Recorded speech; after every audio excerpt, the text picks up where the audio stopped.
Assalamualaikum warahmatullahi wabarakatuh. Alhamdulillahilladzi khalaqal mauta wal hayata liyabluwakum ayyukum ahsanu amala wa huwal azizul ghafur. Allahumma shalli ala Muhammadin wa ala alihi wa ashabihi ajmain. Semoga Allah selalu memberikan nikmat hidup, nikmat kesehatan, dan nikmat kesempatan. Dan semoga Allah selalu memberikan keridhaan-Nya kepada kita semuanya. Karena tidak ada di jagat semesta ini yang sangat penting melampaui keridhaan Allah Subhanahu wa taala. Salawat dan salam tidak lupa kita hadiahkan buat junjungan kita yakninya baginda Muhammad sallallahu alaihi wasallam dengan ucapan Allahumma sholli ala sayyidina Muhammad wa ala ali sayyidina Muhammad. Berkat beliau kita bisa tetap hidup di muka bumi yang Allah cintai ini. Dari zaman nenek-nenek duduk di depan rumah sampai zaman nenek-nenek main Facebook di depan rumah. Dan karena Nabi Muhammad pula kita bisa membedakan yang mana teh botol, yang mana alkohol. Kaum muslimin wal muslimat yang dimuliakan oleh Allah Subhanahu wa taala. Di sini saya akan memberi sedikit ceramah tentang niat. Allah Subhanahu wa taala berfirman, "Wa ma umiru illa liya'budullah mukhlisina lahuddin."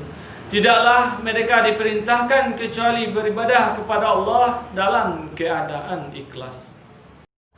Dan Nabi dalam sebuah hadis yang diriwayatkan Umar bin Khattab bersabda, "Innamal a'malu binniyat wa innamal likulli ma nawat."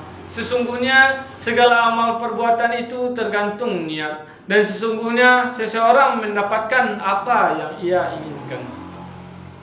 Kaum muslimin wal muslimat yang dirahmati oleh Allah Subhanahu wa taala. Ada juga keajaiban niat, karena yang membedakan kita mungkin dengan agama-agama yang lain adalah dalam Islam kita tidak punya sebuah ibadah yang sifatnya ibadah batin, yang artinya secara zahir itu tidak terlihat atau sedang beribadah. Secara zahir mungkin itu tidak berkeringat, secara zahir nggak ngucapin apa-apa, tetapi yang mendapatkan pahala yang luar biasa. Tidak melebihi orang yang melakukan ibadah-ibadah amal soleh secara zahir. Apa ibadah itu? Ibadah hati. Apa ibadah itu? Ibadah hati yang dikenal dengan ibadah niat. Juga kalau kita bicara tentang niat ini, nggak cuma berbicara sekedar fikih. Bahwa segala ibadah itu harus diawali dengan niat. Hikmah niat, bahwa niat itu bukan menjadi rukun ibadah, tetapi niat itu sendiri adalah ibadah. Jadi amal-amal kita bukan tergantung apa yang kita kerjakan saja, tetapi tergantung apa yang kita niatkan.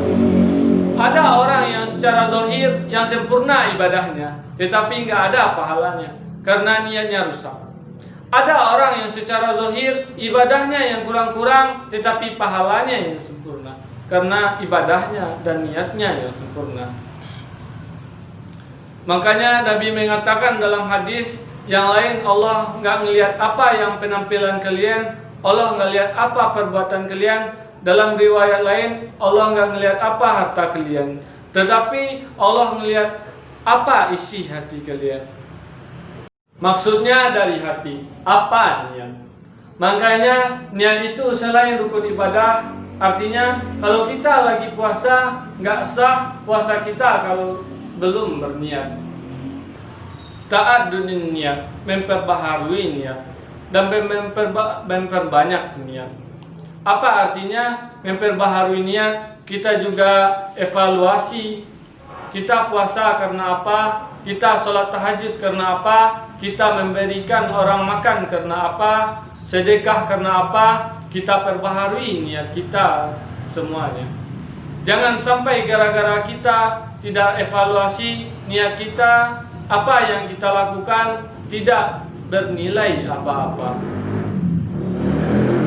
Misalnya kita melakukan suatu kebaikan yang ingin dipuji keluarga kita, teman-teman kita, jadi kita tidak bernilai apa-apa di sisi Allah Subhanahu wa taala. Kalau kita tidak hati-hati dengan niat, kita akan rugi karena kenapa ibadah kita sia-sia. Sehingga semua amal soleh itu gugur pahalanya gara-gara kita tidak hati-hati dalam urusan niat. Maka kita termasuk orang-orang yang merugi. Jadi pada pembahasan ini saya menyimpulkan dua hal yang paling penting. Pertama, niat itu bukan hanya rukun ibadah, tetapi niat itu sendiri ibadah. Jadi perbanyak niat. Yang kedua, memperbaharuilah niat. Kenapa niat kita itu bisa berubah dengan sewaktu-waktu yang sangat singkat, kapan tanpa kita sadari. Sehingga kita harus terus memperbaharinya.